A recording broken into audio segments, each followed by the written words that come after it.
Welcome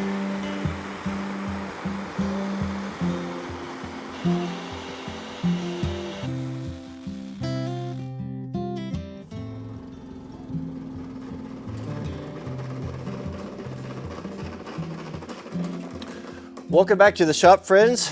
You guys ready to do some fabricating? Kind of left you hanging on yesterday's video. That was as much as I could get done. My parents are rolling in, and that was all the time I had, but we'll get after it today. So you might notice the bench looks a little bit nicer. I went ahead and we painted it last night. It just, after looking at it and getting it all cleaned up, like I can't put that shabby thing against the old wall. It had burnt marks on it and orange and galvanized, so now it's all a beautiful satin black. So that looks a lot nicer. So let's, also, remember we had some trouble welding last time, that heavier stuff with the small miller, because I had the small wire. I got the big wire now. So let's put that on first and see if that doesn't help us to get better penetration when we're welding this 1/4-inch stock. Well, you know you're getting serious when you're rolling out the cords. I'll have to tell you a funny story I had. You know, anyone who's followed the channel for any length of time will know that I've not been a big fan of construction unions.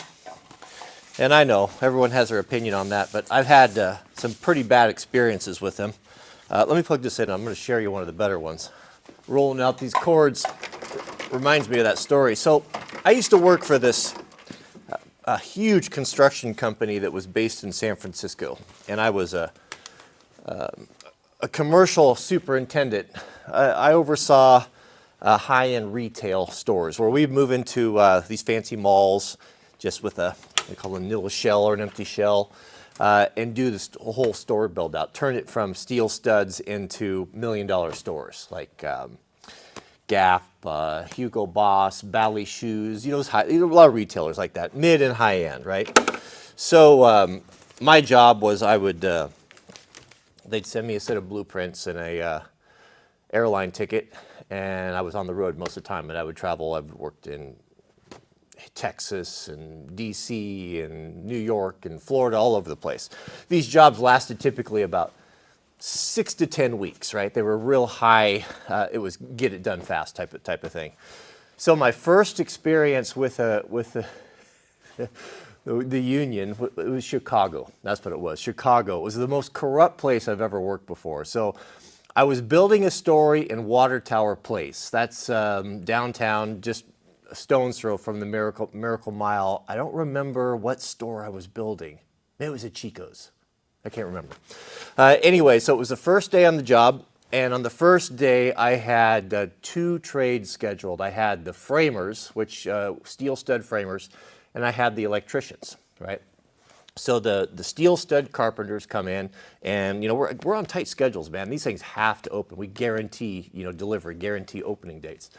And so it's starting time, and you know I've got my job bench right there, and I'm looking at the prints and just kind of going over the schedule and all that, and nobody's working. And so I called the foreman over of the framing crew, and I said, "Hey, how come you guys aren't going?" He said, "Well, the electricians aren't here yet." And I said, "Well, what's that got to do with anything? You don't need the electricians. You need to be doing your job, right?" And he said, "Oh no, the electricians, they've got to plug in the cords. They got to roll the cords out."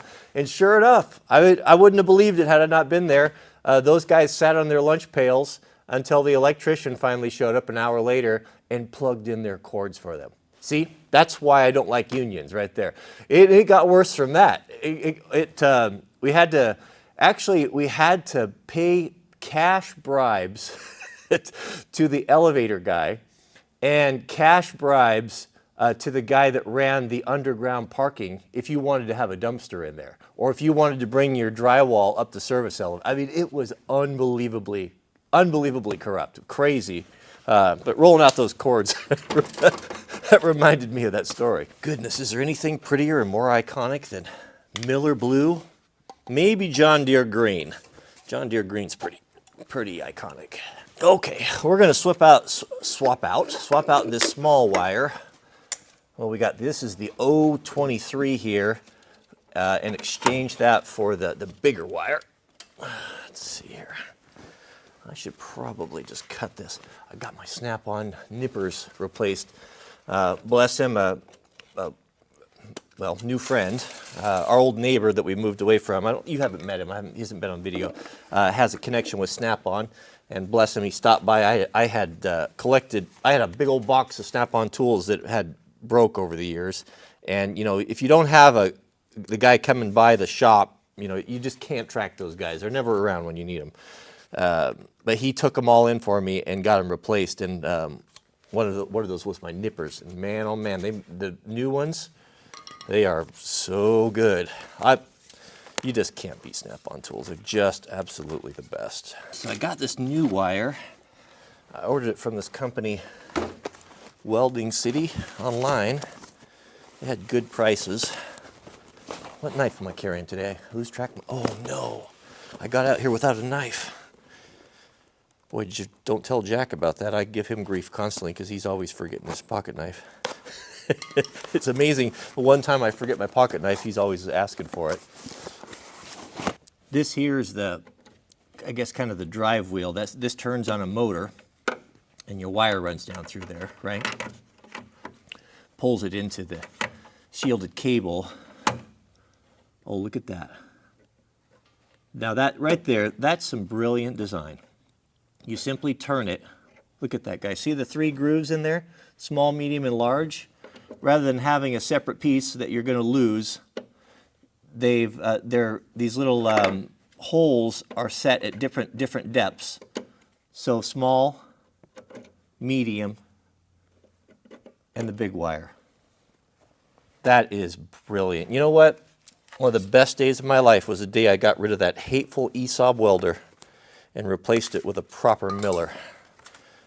Oh, I can't tell you how many years I fought that stupid welder because a guy at the welding shop talked me out of what I knew I wanted. Still bitter about that. We may have just ran into a serious snag with our big wire.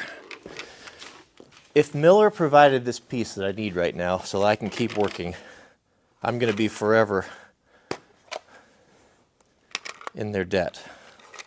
So they did send extra parts. Is there a large wire tip?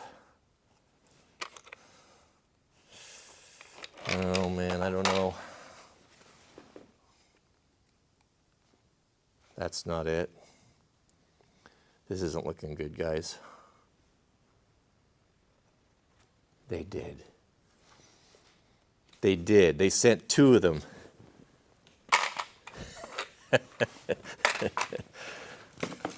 Yeah, there's no other welder for me after that. All right, friends, I think we're ready to go here. So we'll set our shielding gas to 25 to 30, if memory serves.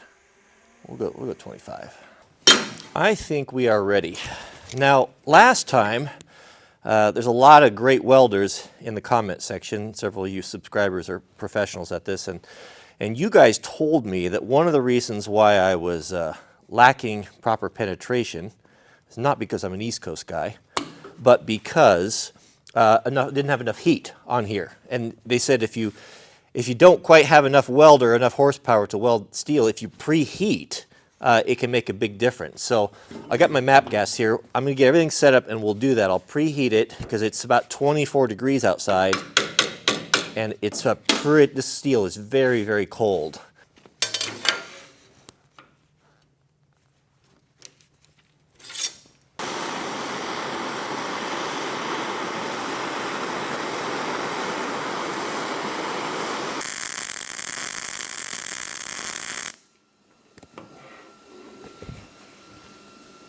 Oh, that works better. So you guys also told me to, that's the first time I've done that, to push instead of pulling. I've pulled in the past. What I mean by the pushing versus the pulling is welding this way, where I've always drug it in the past. But we don't need to do the whole thing. This is just a bracket to hold on to the bench, but we'll just do a little one right there, and then we'll go do the other side.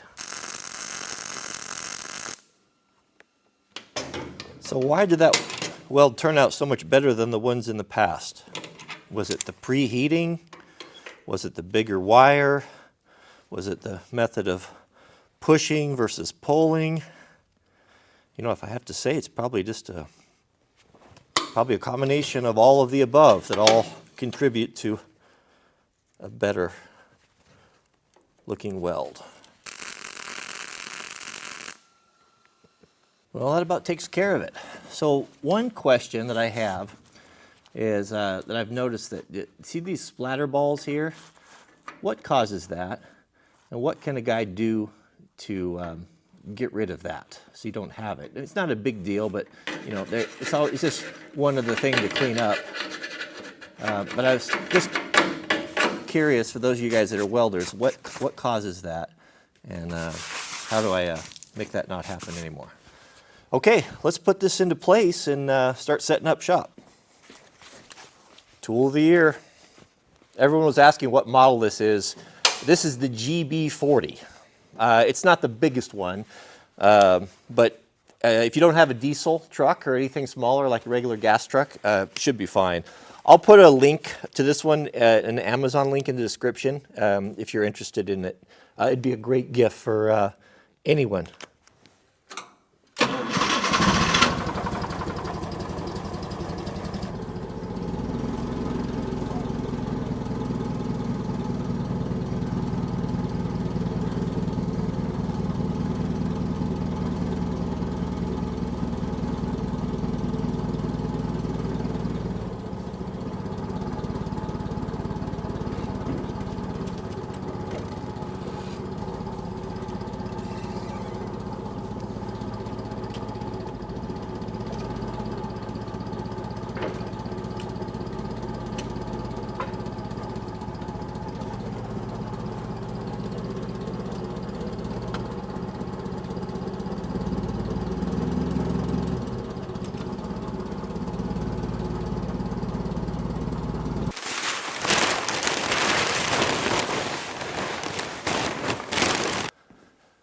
I think I'm going to start off right here. So I've inset the bench 18, 20 inches here off the corner. And here's what I'm thinking. So if you're just joining us, trying to be as efficient as possible. If things that, what do we have that they're going to be dual role, right? We have traditional wood shop here, fabricating, automotive here, right? What are the things that kind of mesh together? The drill press, right? We don't want to have something where you have to walk completely to the other side of the shop every time you need to use it. So here, bear with me, here's what I'm thinking. So from the wood shop, drill press station right here. It gives you a little place to where you can set in. Maybe we bring the small drill press right here. We have plenty of room for bits, Forstner bits and that sort of thing. We can access it easily from either side if you need to. Your two steps from your bench to do drill press work. Over here, very similar, you can come over here. What I have been kind of doing, or how it's been working, is that since I got this magnetic drill press, this is so portable that this is kind of goes with me, right? I'm going to take this over to the vise where I'm working, and I'm not going to use that. That's primarily going to just be for little small things and most likely for wood. So, cut-off saw, probably put that right here. I'll build a little bracket or a little stand or something that's the exact same height as that tower so that when we have long pieces, it will support it. You know, and you're not getting that teeter-tottering action. The grinder, that's always worked out pretty good, that sort of thing. So I think that's what we're going to do. I'm not going to bolt anything down yet until we live with it for a little while. Now let's talk about over here. Over here we've got our heavy vise mounted on a corner, which is what you want.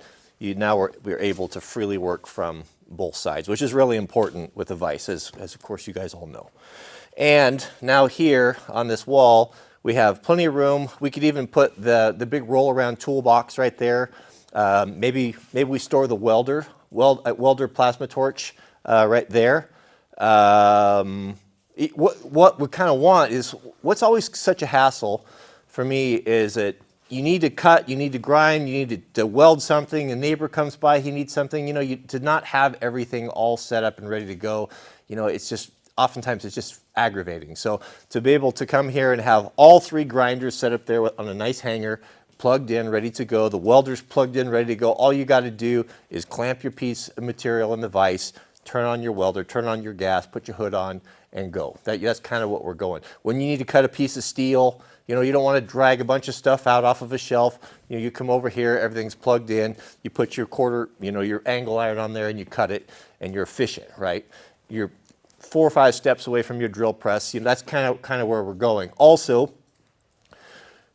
I do all my own vehicle mechanic work, you know, changing oil and service and all that. To have to be able to drive right up here where the engine bay is, close to the vise, close to the bench, close access to all of those filters and oils and all of that, you know, makes the job more enjoyable, and you just get better work. When you're happy in your environment and everything's clean and organized and you have what you need and the right tools, it's amazing what a professional homeowner can accomplish. So, all right, I'm going to leave you with this one question. I want to get your opinion. So here's what I'm thinking. So we've got all these filters, right? We're going to have oils, we're going to have filters for the motorcycles, the cars, you know, all that stuff. I was thinking originally that I was going to put that back behind the blind storage back there, but I don't think so. I think I'm going to store hardwoods and lumbers and, you know, just stuff you don't get at very often. You know, some of the stuff that you maybe get to once a year, tire change, seasonal things. What do you think about this? I see 2 options here. Do we put shelves, a shelf all the way across here, and have all of that stuff up there so it's nice and indexed and organized? We've got our filters for the adventure van. We got special oil for Mrs. W's car, you know, all that sort of thing. Do we do a couple shelves up there, or do we do kitchen cabinet uppers? Big, deep ones, right? Because this is 33 inches across here. But I have long arms, you know, so I can easily, without too much strain, reach in here and access anything that would be in the back of a cabinet. So I'll leave you with this question.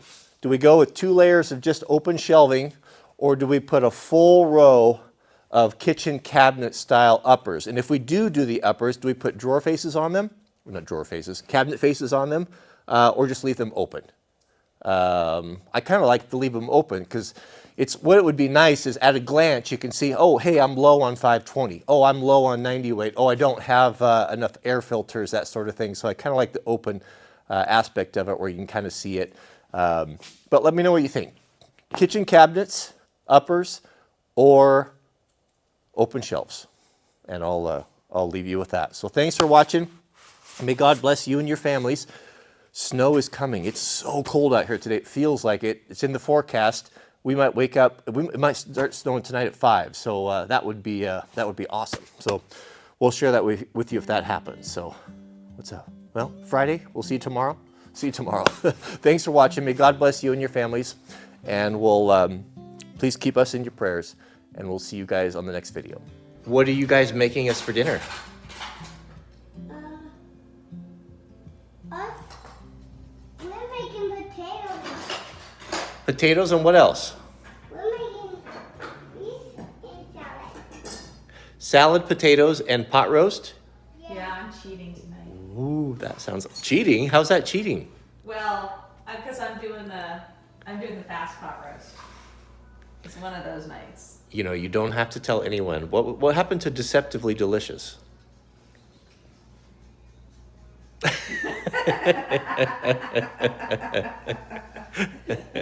Well, I'm sure that things go much quicker when the sweet loaf is helping with the preparation here. Who's my best helper?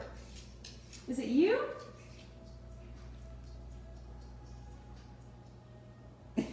How about we give you a pony and wash your hands one more time? So I told everyone that maybe, with fingers crossed, a pantry video early next week, maybe even Monday, Oh, really? Probably not Monday. maybe Tuesday. What are we doing a pantry video on? Well, The pantry? you're the expert. I only play one on TV.